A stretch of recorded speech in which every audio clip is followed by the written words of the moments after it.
enjoying a cold beer on the balcony of our hotel room. We are in Centra Grand Mirage Hotel, where you can see the water park outside, where the kids played a lot today, basically until their skin starts to peel off. Out on the horizon you see the lights of boats. I'm assuming a lot of those are fishing boats, but I don't actually know what kind of boats they are. I think there is an island out there somewhere as well.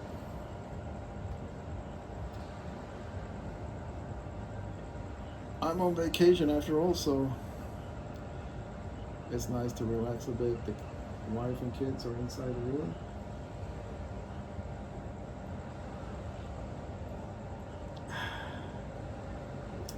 I'm drinking Singha, which is a really good beer.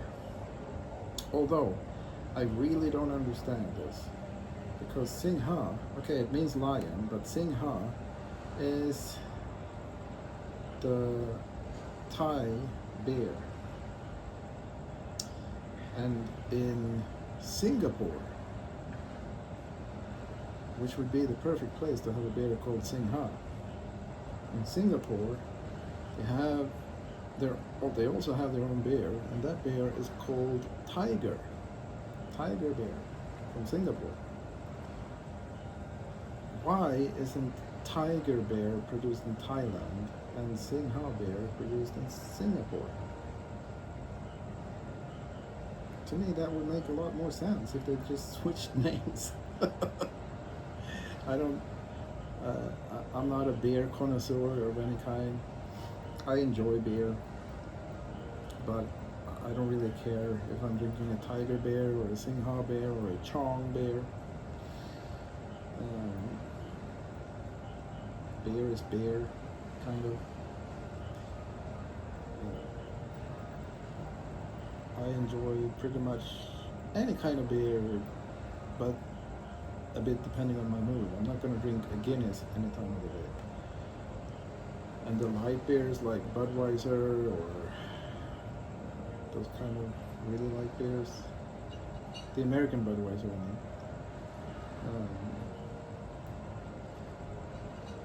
That is also mood of the day. But Singha, Tiger, normal beers, I don't care. I just enjoy it. It's nice. Anyway, we just survived an earthquake, which was, to me, a really fun and exciting experience. I was like, the bed started shaking, and at first I was gonna tell the kids stop kicking the bed, and then I realized that, wait a minute, the kids are on the other side of the room. I mean, this is just a split second of thinking, right? It happens very fast. I heard the curtains slam against the window, and I realized, hey, it's an earthquake. And my first reaction was, yay! Because I've experienced earthquakes in Sweden where it's kind of like a big truck. If a big truck or tractor or something really big and heavy drives by outside your window, that's the kind of earthquake we get in Sweden sometimes, very rarely. But Sweden is not a geologically active area, so we don't really get, our mountains are super old. We don't get earthquakes in the sense of a real earthquake that's gonna shake a building. So, yeah, my reaction was, yay! I think it's fun to experience this firsthand. It was difficult to walk. I got up out of the bed and I couldn't walk straight because the whole hotel was moving from side to side, and I wanted to laugh, but actually my wife was panicking, so I couldn't quite laugh at her. And I realized, of course, that big earthquake. I could feel that it was kind of big. I've never experienced earthquakes myself, as I said, but I've seen videos on YouTube from Japan, and the one we had in Bangkok was smaller than the ones I've seen in Japan, and in Japan they've all been fine, no problem. What I remember hearing people say from Japan about those kind of earthquakes they have is, what you should do is you should get under a table, because tiles from the roof can fall down on your head. And just as I said that, I looked up on the roof, and guess what?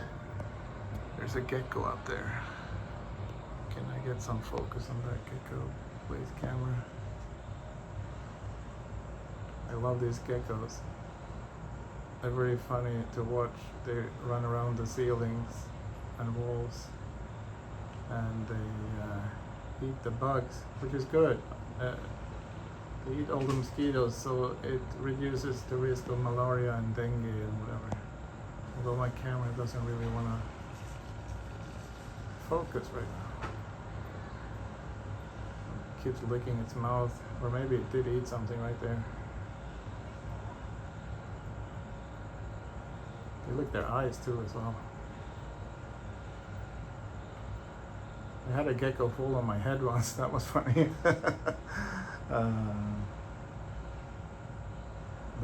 They feel kind of wet, even though they're completely dry, because they're so soft when they land on your head.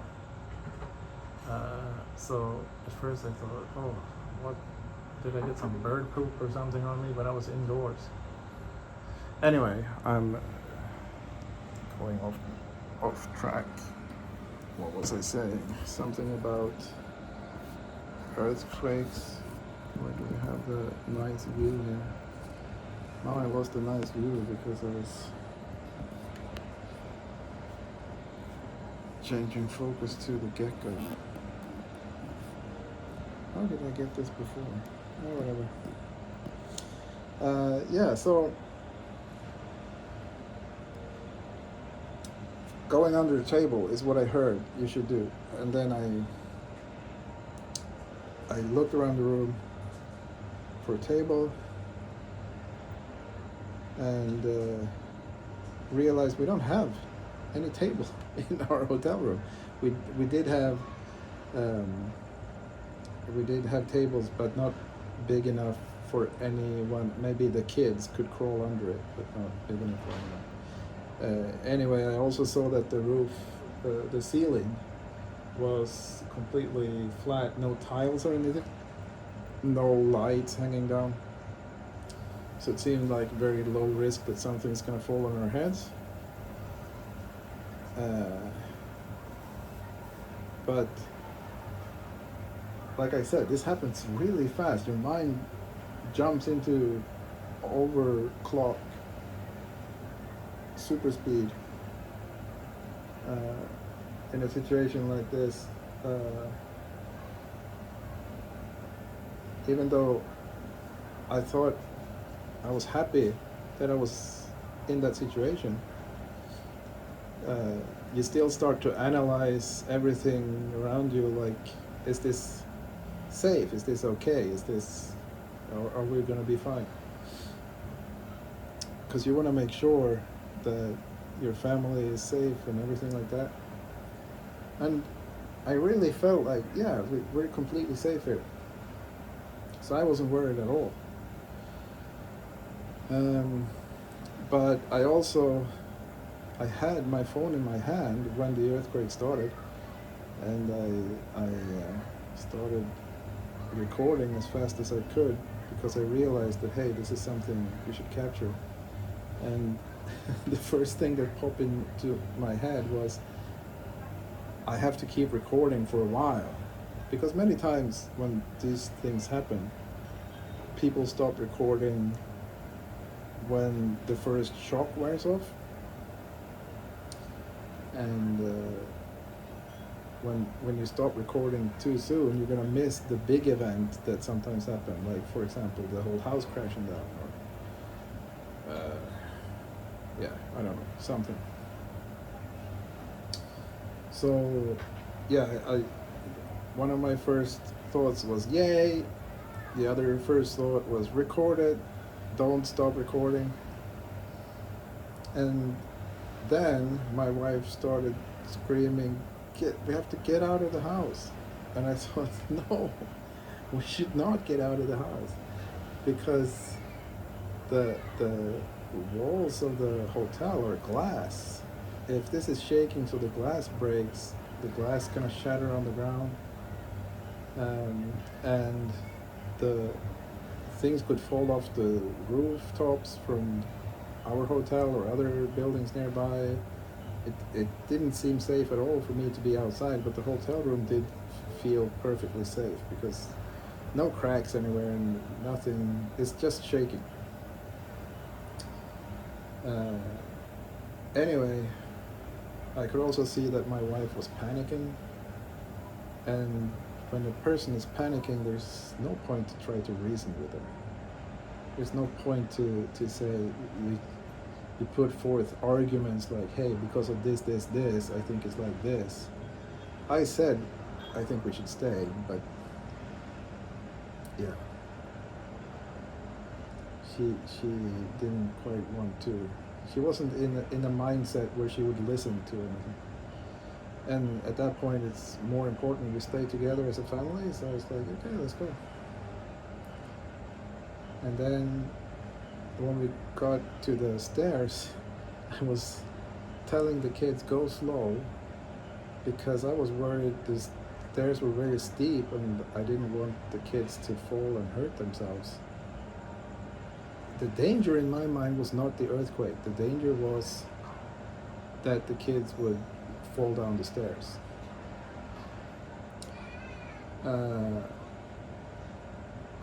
But the thing is that when I was telling the kids to go slow, my wife was running down the stairs because she was in panic mode. And when she got further down, she realized that we're not catching up to her, which caused her to panic even more. And she got really angry with me while I was having fun, because while we're going down the stairs, the house is still shaking, which you probably can't see at all in the camera, but it was really moving and it was kind of difficult to walk. The quake went on for, they said, after about 40 seconds, which is probably about the time it took for us to get out of the house. So basically, at the time when we got out of the exit,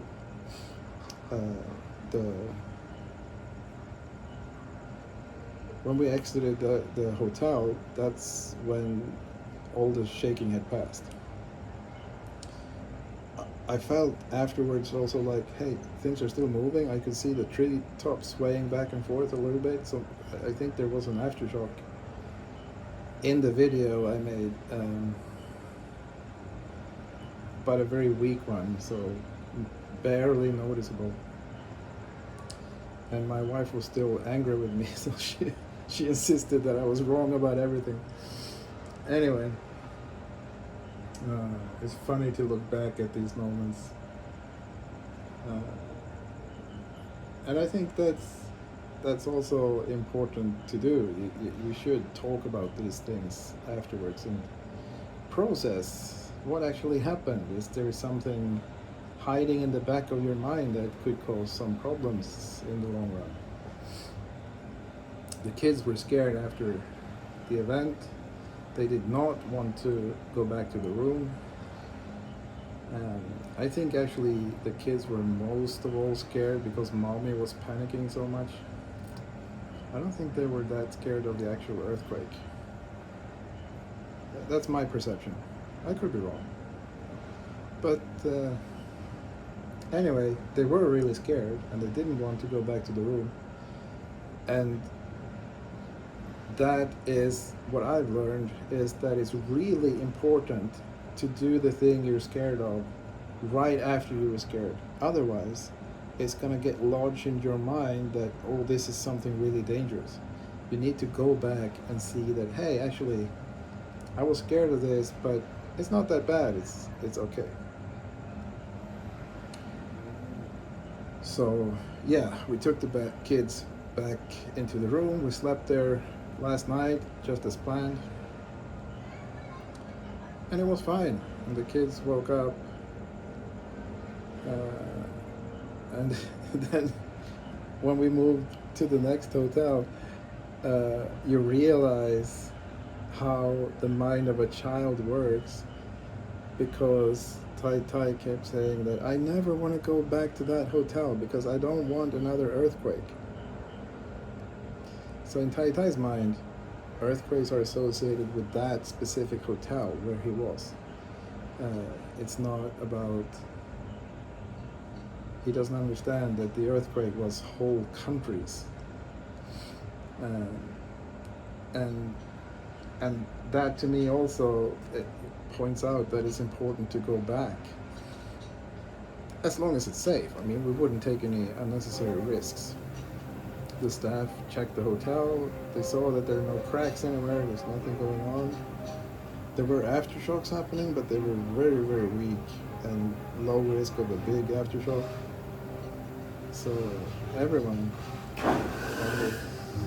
the smoke show was starting. Everyone was kind of, everyone in Bangkok was kind of going back to normal.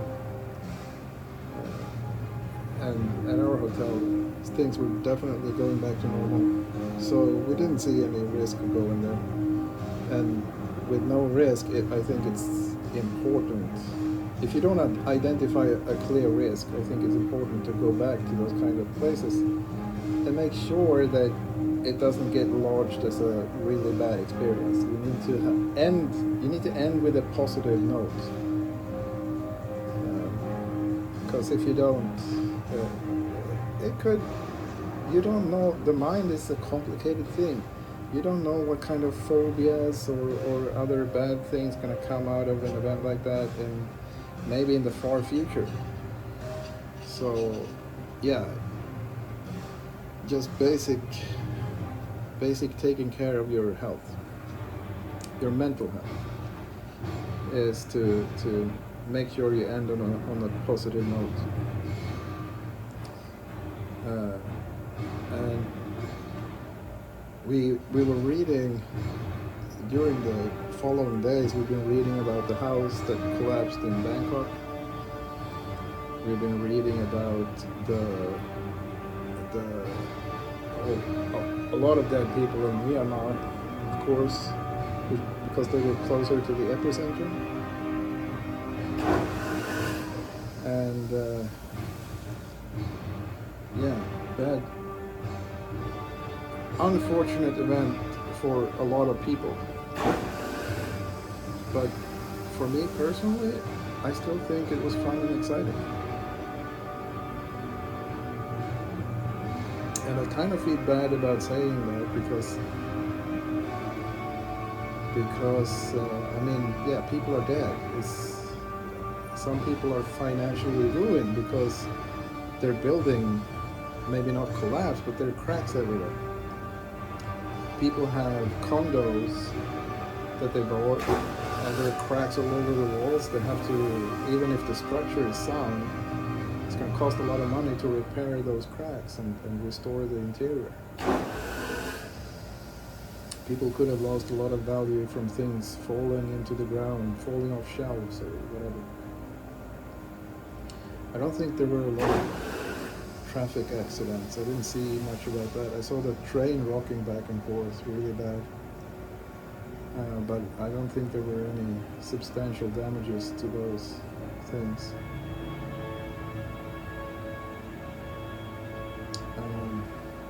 Anyway, I realize it's a very bad thing to happen for a lot of people.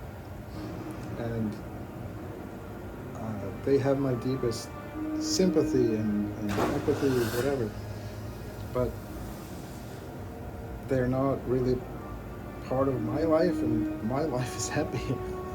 So uh, I I sympathize with them, but my life goes on, and my life is a little bit better because I got to experience something that very few people get to experience, I think. At least very few people from my area of the world. So yeah, to me it was great, and I wonder, because when we read about all these people talking about their experience, everyone you read about is so, there's a lot of negativity. People are scared. Several days after it happened, people are still walking around with fear. Um, people are upset. They change their plans. They have travel plans. They decide not to go, or they they had plans to stay, but they decided to travel. Everything is changing because a lot of people are shaken up when reality shows his ugly face.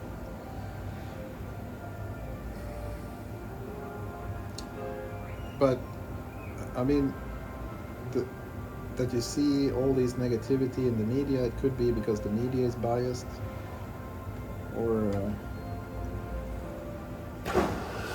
something like that. I don't know.